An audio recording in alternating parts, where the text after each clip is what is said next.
that the points that I want to bring up specifically here are my overall concern about our failure as a society and as a generation to have been successful in minimizing the severity and the number of family violence incidents. And I honestly am I don't understand why. And I've been working on this issue for 40 years, and almost 40 years, and I'm baffled. We should have been on top of this one. We've poured money into education, we've poured money into and made it a requirement that people that are in frontline service delivery, dentists, dental hygienists, doctors in emergency, nurses, EMTs, anybody that saw something they thought might be spousal violence was to report it and, move generally a woman, sometimes a man, through into assistance. We have shelters, we have support programs. And guess what? We turn more women away from shelters than we are able to serve. And we have a fair number of shelter beds in this province now. Now, granted, our population has increased as well, but we've been utterly unable to get a handle on this.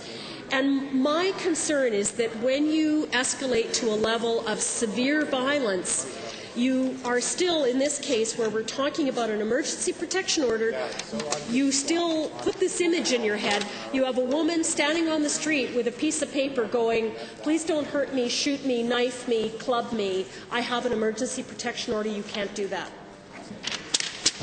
Not very effective, is it? And that's the bottom line. So you do have a legal piece of paper, but it really only works if the person that is coming to attack you believes that they should cease doing something because of that legal piece of paper. Now, what we have now is a legal piece of paper that contains clauses in it that have very, very specific punishments involved. Financial punishment with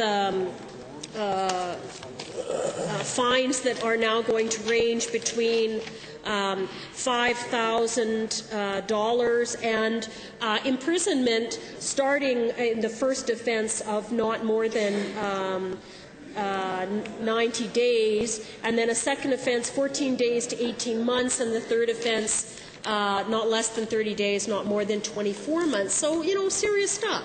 But still, piece of paper when you're standing on the street, somebody's coming at you with a knife, or a shotgun, or club, tire iron, golf club, just about anything you want to imagine that could be used as a weapon, or even just somebody's fists. So this is the real problem, is that we still have those situations. And if anybody's reading this or listening to this online, and you're in that kind of difficulty, you're in that kind of fear, please contact the police, ask for very specific help to get a personal safety plan put in place.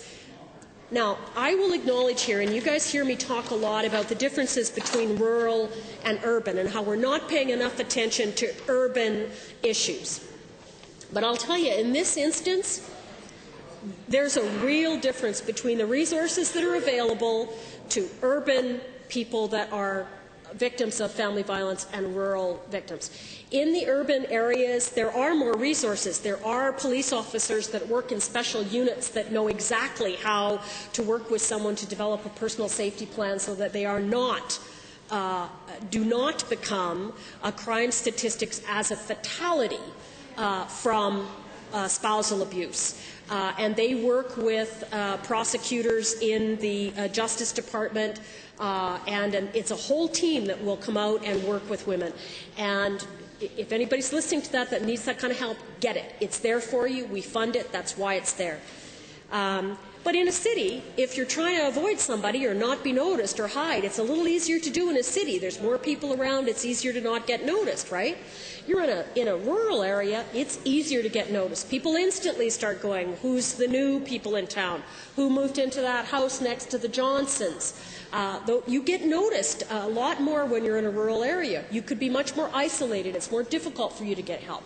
You could be dealing with police forces or law enforcement that don't have that kind of specialty training. So it is more difficult to get that kind of direct help. And frankly, there's more guns because it's much more a part of a rural or a farm life where you would have guns on the premises for controlling well, no, I'm just thinking about predators that and varmints and things, coyotes and stuff. I'm getting help from my farming friends here.